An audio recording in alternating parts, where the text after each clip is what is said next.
So yeah, the start now is different. So instead of like instead of shutting down like this, doing like a jump and then reading like you spin from here all the way here. You don't do a full rotation because then you like used to break this box, which was bad. Now that's not really a problem anymore because now we're gonna look for boxes with the same rotation, I guess, as this one has. But instead of double jumping, we're just gonna single jump. And we're gonna try to use the right side boxes instead because it's like faster and easier to avoid breaking them. I'm gonna load a new one though, just so I can show all the boxes you can use. So this one, the bottom one, works. This top one also works. This middle one does not. Or it does work, but you have to use the N60 and do a different setup. This one also works. This one does not work. This one does not work. This one works. This one does not work. So, to summarize, bottom, top, bottom, and then top, I think. Maybe bottom there as well. And just like before with the old boxy, you wanna look for like when the shape is like flattish. So because it's honestly kind of similar to the old boxy, except like you wanna aim a little bit more left than we used to do for the double jump version. So for this one, I'll probably aim around like I don't know here, and then the timing is the same as all other boxes that use single jump. This is like a 1 or 2 frames pass flat. It's fine. You could do it with this, but that's like the starting point. You actually want a shape later than this for this to be really easy. Okay, this one. Yeah, anything that resembles this is good. So you have plenty of boxes for backups if you don't get launched. This is the flat I meant. So this is like the... This one does not work, but anything after this works.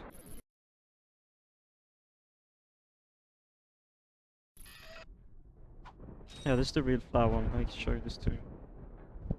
This one I like to aim like this way.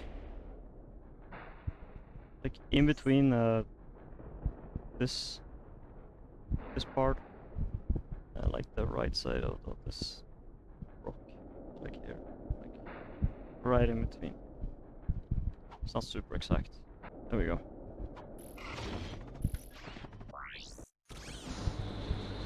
But yeah, that one you want to spam. For the earlier shapes, you do want to spam glide as much as possible for the extra height. This will work.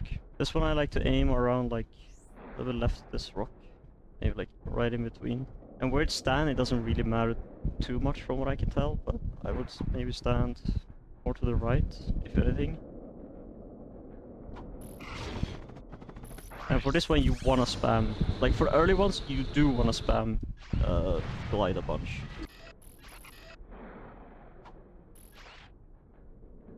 Alright, this is for +3. Just aim at like this rock right here. This one. This one's probably like, I don't know, like you aim it.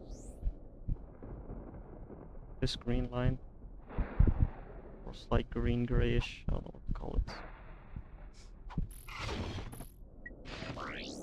I also like to hold up left to compensate just in case I'm like too much to the right. Preferably you'd be left of the tower. You would want to be on this side, and not this side, and not even inside, preferably.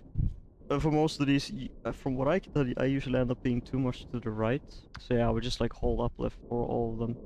I'm gonna put up the replanetizers to show you the trigger that you want to hit.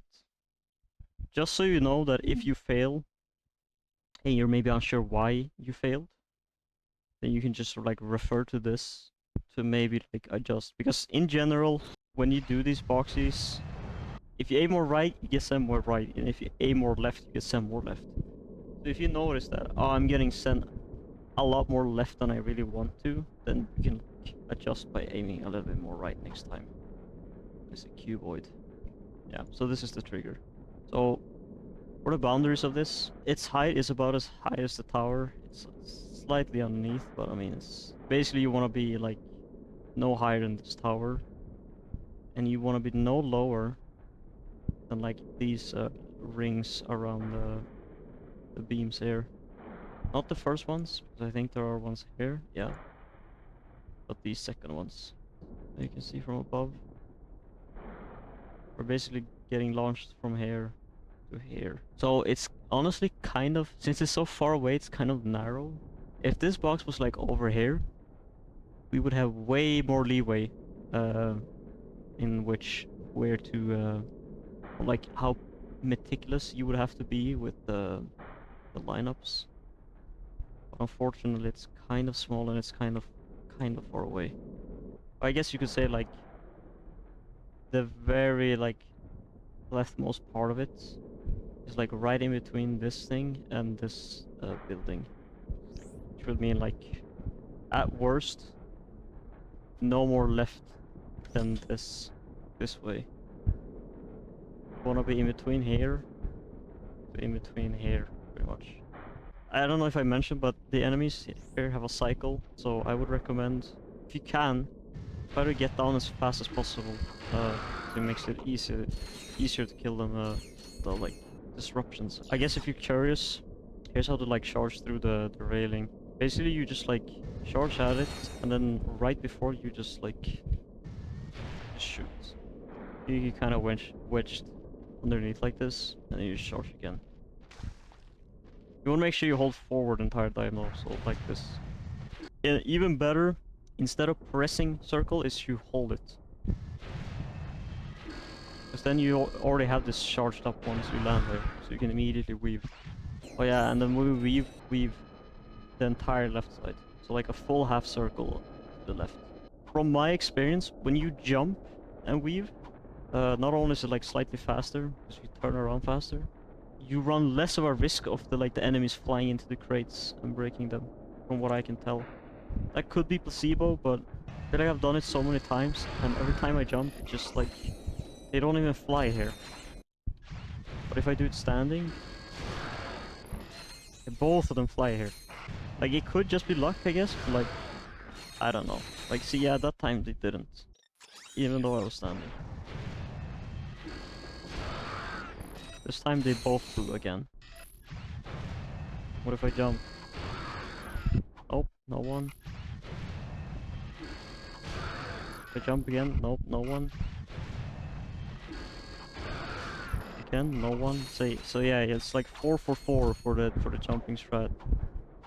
And standing is like kind of it's a gamble, let's be honest. If you get really unlucky, they just like land here and break all the crates. And if that happens, then you are fucked. There's no saving that. Just jump and weave. That's all I gotta say about that. If you want to be optimal, if you're running Angel Plus, you want to equip the turrets right before entering the trigger. Oh yeah, I guess you could do this lock strafe. You don't need to, but if you wanna, you can. Same logic applies there. It's like if you aim higher up, then you usually get more height. For some reason, when I tried doing it in lock strafe, I seem to have lower success rate. I don't know if like aiming higher up makes it kind of harder to hit.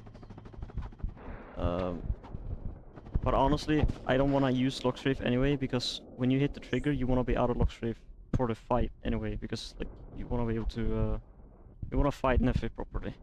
And when after you kill Neffy, you want to be in third so you can get on the rock.